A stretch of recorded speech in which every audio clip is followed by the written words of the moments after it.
Minsan lang nakita sa social media ang junior ni Justin Brownlee. Kumusta na kaya ang batang player na ito?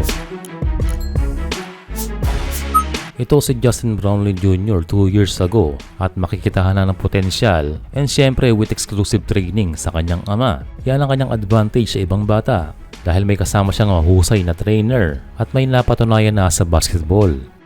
Pero ngayong 2025 ay ibang Justin Brownlee Jr. na ang makikita dahil sa laki ng improvement. Well, ang ating napansin kay JB Jr. sa paggalaw pa lamang nito ay mini Brownlee talaga. Ramdam sa kilos ang pagiging Justin Noipy. Look at that pass. Pero ang sumunod na pangyayari at the age of 13 ay obvious na ang athleticism ni Junior.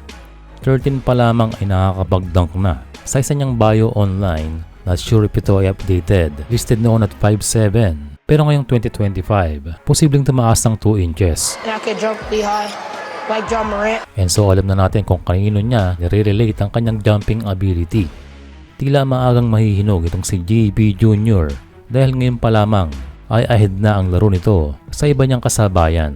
And sa mga actions pa lamang nito ay hindi na tayo magtataka na siya ay anak ni Justin Brownlee.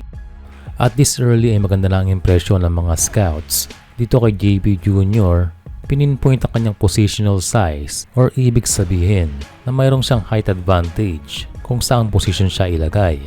Mapa-offense man o defense ay komportable itong si Brownlee sa pagdadala ng bola, good passing, rebounding. At ang isa sa kanyang namana sa kanyang ama, ito ay ang kanyang shooting. Kaya the future is bright para kay JB Jr. And ilang taon pa ay hindi imposible na ma-offeran to ng mga D1 schools at yun ay sa panahon na retirado na si JB Sr. So meron ng successor si JB and hindi rin imposible na mas maganda ang magiging basketball career nito. Pero ang tanong lamang ng mga netizens ay kung pwede nga bang makuha na ng Philippine passport itong si JB Jr. Well, hindi tayo eksperto sa mga batas pero technically ay hindi nagbibigay ng Philippine passport ang Philippine law sa mga foreign-blooded. Pero sa tagal na rin ang pabalik-balik ng Pilipinas itong si JB Jr., ito sana ay magandang factor and hopefully pwede itong mapetisyon bago mag-16 para pwede sa FIBA. Aware na ang SBP 2 years ago and that time ay negative din ang kanilang sagot and ang magagawa lamang daw ay panatilihin ang koneksyon ni JB Jr. sa Philippine basketball.